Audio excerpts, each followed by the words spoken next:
Hello friends, എല്ലാവർക്കും മറ്റൊരു പുതിയ വീഡിയോയിലേക്ക് സ്വാഗതം. It's me Akhil Satheesh and welcome to Akhil Satheesh Paul. ഏറ്റവും പുതിയ അറിയിപ്പുകൾക്കൊക്കെ ആയിട്ട് മറക്കേണ്ട ചാനൽ ഇപ്പോൾ തന്നെ ഒന്ന് സബ്സ്ക്രൈബ് ചെയ്ത് വെച്ചിരിക്കാം. അപ്പോൾ നമ്മുടെ കേരളത്തിലെ മഴ മുന്നറിയിപ്പുകളിൽ മാറ്റം വന്നിട്ടുണ്ട് കൂട്ടുകാരെ. തീർച്ചയായിട്ടും അത് നിങ്ങളിലേക്ക് എത്തിക്കേണ്ടതുണ്ട്. അപ്പോൾ നമ്മുടെ കേരളത്തിൽ നേരത്തെ ഉണ്ടായിരുന്ന റെഡ് അലർട്ട് എല്ലാം മാറി മഴ വീണ്ടും സാധാരണ നിലയിലേക്ക് എത്തുന്ന ഒരു സാഹചര്യം ആ അറിയിപ്പുകൾ വെച്ച് നോക്കുമ്പോൾ ഉണ്ടായിട്ടുണ്ട്. പ്രത്യേകിച്ച് നാളെ പല ജില്ലകളിലും മഴ നോർമൽ ആകും എന്ന വാർത്ത കൂടിയുണ്ട്. അപ്പോൾ നിലവിൽ ഇപ്പോൾ റെഡ് അലർട്ട് ഒക്കെ മാറി പ്രധാനമായിട്ടും ഓറഞ്ച് അലർട്ട് 3 ജില്ലകളിൽ, അത് കണ്ണൂർ, കാസർഗോഡ്, കോട്ടയം ജില്ലകളിലാണ്. അത് കഴിഞ്ഞ് യെല്ലോ അലർട്ട് നോക്കുകയാണെങ്കിൽ വയനാട്, കോഴിക്കോട്, അതുപോലെ തന്നെ തൃശ്ശൂർ, എറണാകുളം, കോട്ടയം, പത്തനംതിട്ട ജില്ലകളിലാണ്. ബാക്കി എല്ലാ ജില്ലകളിലും ഗ്രീൻ അലർട്ടാണ്. അപ്പോൾ കേരളത്തിലെ മഴയുടെ സാഹചര്യം ഇപ്രകാരം മാറിയിട്ടുണ്ട്.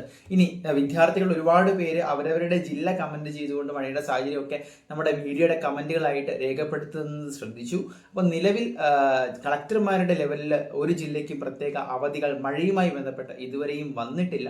അതിന്റെ പ്രധാനപ്പെട്ട കാരണം ഇന്ന് ഓറഞ്ച് അലർട്ടുകളൊക്കെ ഉണ്ട് എങ്കിൽ പോലും നാളെ അത്തരത്തിൽ അതിതീവ്ര മഴ മുന്നറിയിപ്പുകൾ ഇല്ല എന്നുള്ളത് തന്നെയാണ് പ്രധാനപ്പെട്ട കാരണം.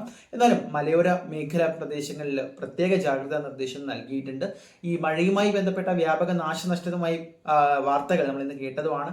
എല്ലാവരും ജാഗ്രത പാലിക്കുക. അതോടൊപ്പം തന്നെ വീണ്ടും ഒരു വിദ്യാഭ്യാസ മേഖല ഉണർന്ന് പ്രവർത്തിക്കാൻ പോകുന്ന ഒരാഴ്ചയാണ്. എല്ലാവർക്കും ആശംസകൾ. അതുപോലെ തന്നെ ഏറ്റവും പുതിയ അറിയിപ്പുകൾ, അപ്ഡേറ്റുകൾ ഉണ്ടെങ്കിൽ നിങ്ങളുടെ മുന്നിലേക്ക് കൃത്യസമയത്ത് എത്തിയേക്കും. ഈ ഒരു മാറിയ മഴ മുന്നറിയിപ്പാണ് ഇപ്പോൾ പങ്കുവയ്ക്കുന്നത്.